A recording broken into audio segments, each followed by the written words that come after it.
हरे कृष्णा, राधे राधे। हम सब साधक परम पूज्य श्री भाईजी द्वारा लिखित पुस्तक साधकों का सहारा श्रवण कर रहे हैं। हम प्रसंग पढ़ रहे थे, पाप विषया शक्ति से होते हैं, प्रारब्ध से नहीं। अब इसके आगे महामान्य विद्यारण्य मुनि पंचदशी में कहते हैं, अशास्त्रीय द्वैत भी तीव्र और मंद दो प्रकार का होता है। काम क्रोध आदि को तीव्र द्वैत कहते हैं और मनोराज्य को मंद। बोध की सिद्धि के लिए अर्थात ज्ञान की प्राप्ति के लिए इन दोनों प्रकार के द्वैतों का पहले ही निवारण कर देना चाहिए, क्योंकि ब्रह्म ज्ञान के साधनों में मन इंद्रियों का वश में होना और चित्त का समाहित होना दोनों ही सुने जाते हैं। तत्व को जानकर भी यदि तू काम आदि का पूर्ण रूप से त्याग नहीं करेगा तो उसके फल स्वरूप शास्त्रों की आज्ञा को उल्लंघन करने वाला यथेच्छाचारी बन जाएगा, और यदि अद्वैत तत्व को जान लेने पर भी यथेच्छाचार ही बना रहा तो फिर उस शास्त्र का उल्लंघन करने वाले तत्वज्ञानी और कुत्तों में यह भेद ही क्या रह गया। इससे तो अज्ञानी रहना ही अच्छा था, क्योंकि उस अवस्था में तुझे काम क्रोध आदि मानसिक दोष ही क्लेश दिया करते थे। पर अब ज्ञानी कहलाने पर उन दोषों के साथ साथ लोक में तेरी बड़ी भारी निंदा और होने लगी है। वाह, तेरा यह ज्ञान का वैभव भी विचित्र ही है। अर्थात यदि यही ज्ञान है तो फिर अज्ञान क्या होगा। अतएव तुम तत्ववेता होकर विष्ठा खाने वाले सुअर आदि के समान बनना मत चाहो। सब दोषों को इस प्रकार छोड़कर ज्ञानी बनो कि लोग तुम्हारी देववत पूजा करें। जो मनुष्य इतने कड़े शब्दों में मिथ्या ज्ञानी की खबर लेते हैं और काम क्रोध का विरोध करते हैं, वे प्रारब्ध भोग के ब्याज से ज्ञानी के लिए भी प्रकारांतर से परवश होकर पाप करना कैसे सिद्ध करेंगे। तत्व ज्ञान के अधिकार की व्याख्या करती हुई श्रुति स्पष्ट शब्दों में घोषणा करती है, जो पाप कर्मों से निवृत्त नहीं हुआ है, जिसकी इंद्रियां शांत नहीं है और जिसका चित्त समाहित नहीं है, और जो अशांत मानस है, वह पुरुष केवल ज्ञान के द्वारा ही आत्मा को प्राप्त नहीं कर सकता। जब आत्मा की प्राप्ति के पहले ही पापों का परित्याग कर देना पड़ता है, तब आत्म प्राप्ति के अनंतर बोधवान पुरुष के द्वारा पाप कैसे हो सकते हैं, और कैसे महामान्य विद्वान श्री विद्यारण्य मुनि जैसे महापुरुष उसका प्रतिपादन कर सकते हैं। इन्हीं सब बातों पर विचार करने से मेरे उस संदेह की पुष्टि हो जाती है कि संभव है किसी मन चले मनुष्य ने अपने मिथ्या ज्ञान को वास्तविक ज्ञान के आसन पर बैठाने के लिए विद्यारण्य मुनि के पवित्र नाम का दुरुपयोग किया है। इसी से शरीर और मन से पापाचरण करते हुए भी लोग अपने को आज जीवन मुक्त ज्ञानी पुरुष कहलाने में सकुचाते नहीं और भोली जनता को भ्रम में डालते हैं। ऐसे ही लोगों के लिए कहा गया है कि हे मैत्रेय, कलयुग आने पर व्यभिचारी और पेटू लोग साधन कुछ भी नहीं करेंगे, परंतु ब्रह्म ज्ञान की बातें सब करेंगे। गोस्वामी जी ने भी कहा है, ब्रह्म ज्ञान बिनु नारी नर कहे न दूसरी बात, कौड़ी लागी लोभ बस कहे विप्र गुर घात। ऐसे ही लोगों ने पंचदशी में अपनी बात रख दी हो तो क्या आश्चर्य है, क्योंकि वहाँ का वह प्रसंग युक्ति संगत और शास्त्रीय नहीं ठहरता। कैसे नहीं ठहरता, इस विषय पर कुछ निवेदन करता हूँ। सबसे पहली बात तो यह है कि प्रारब्ध से पाप होना युक्ति संगत नहीं है। प्रारब्ध के परवश होकर मनुष्य पाप करने को बाध्य हो, इस सिद्धांत के मानने से कई अनिवार्य दोष आते हैं, जिनमें कुछ ये हैं। विधि निषेधात्मक शास्त्र वाक्यों का कोई मूल्य नहीं रह जाता।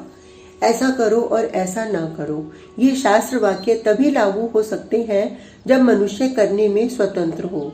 यदि परवश होकर वह अनिच्छा पूर्वक पाप करने के लिए बाध्य है, तब शास्त्रों का शासन उस पर कैसे चल सकता है। और ऐसी अवस्था में सभी पापाचारी नर नारी यह कह सकते हैं कि हम तो प्रारब्ध के कारण ही ऐसा कर रहे हैं, शास्त्र को मानना हमारे लिए संभव नहीं। प्रारब्धवश पाप की इच्छा होती है, ऐसा मानने वालों को यह तो मानना ही पड़ता है कि वह प्रारब्ध भोग पुण्य कर्म का फल नहीं है, पाप का ही फल है। और जब पाप का फल पाप है और उसे करने के लिए मनुष्य बाध्य है, तब उसके पाप का कभी अंत हो ही नहीं सकता। पाप का फल पाप, फिर पाप का फल पाप। इस अनवस्था दशा में जीव के उद्धार की कोई आशा नहीं रह सकती। साथ ही यह भी सिद्ध हो जाता है कि इस प्रकार विधान करने वाला ईश्वर जीवों को पाप के बंधन से कभी मुक्त करना ही नहीं चाहता।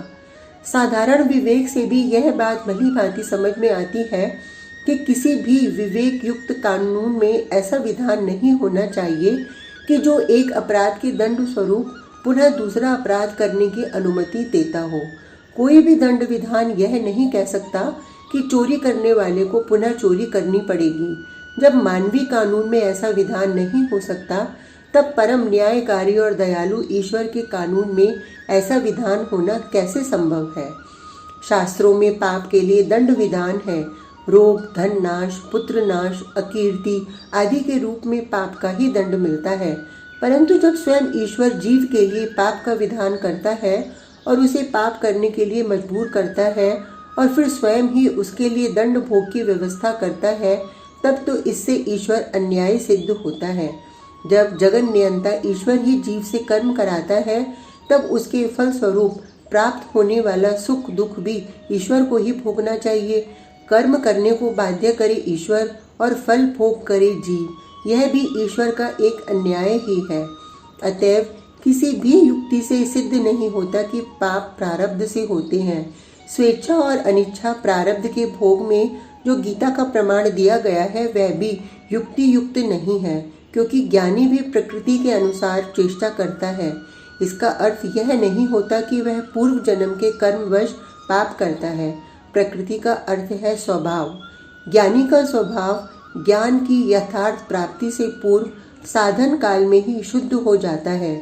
उस शुद्ध स्वभाव में अशुद्धि कैसे आ सकती है। फिर इसी श्लोक के अगले ही श्लोक में भगवान यह कहते हैं कि प्रत्येक इंद्रिय के अर्थ में राग द्वेष स्थित है।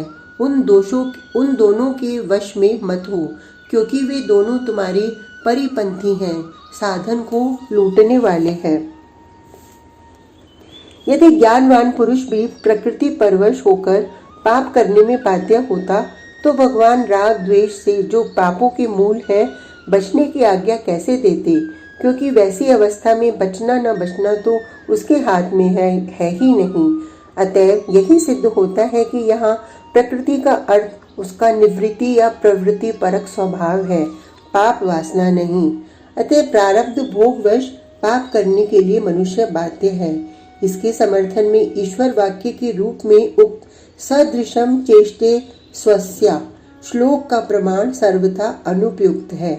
उससे आगे अनिच्छा प्रारब्ध भोग के प्रमाण में अर्जुन के प्रश्न और श्री भगवान के उत्तर को प्रमाण में देने की तो किसी प्रकार भी संगति नहीं बैठती, क्योंकि वहां तो भगवान स्पष्ट शब्दों में पाप वासना में रजोगुण से उत्पन्न काम को कारण बताते हैं, प्रारब्ध को नहीं।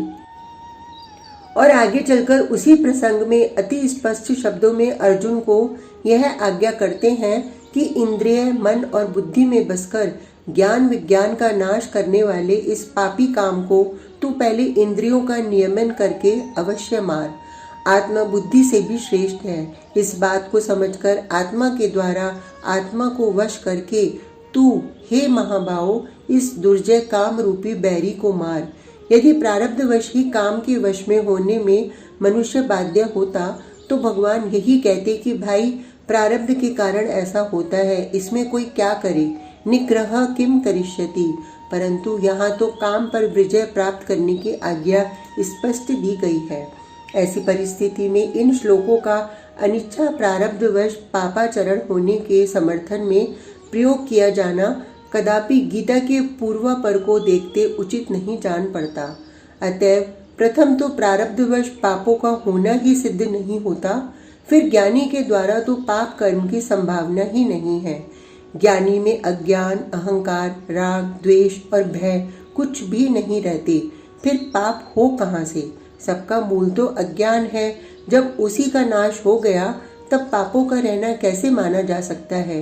अवश्य ही ज्ञानी पुरुष में जैसे पाप नहीं है, वैसे ही पुण्य भी नहीं है। तथापि जिस अंतःकरण से ज्ञानी का संबंध कहा जाता है, उस अंतःकरण के समस्त कर्म ज्ञानाग्नि द्वारा जल जाने के कारण वह परम पवित्र हो जाता है। उस परम पवित्र अंतःकरण में जो पूर्व स्वभाववश स्फूर्ति होती है वह पुण्यमयी और शास्त्र अनुमोदित ही होती है और उस स्फूर्ति के फल स्वरूप होने वाले प्रत्येक कर्म में प्राणियों का कल्याण भरा रहता है। आज का प्रसंग बस इतना ही। कल तक के लिए हरे कृष्णा, राधे राधे।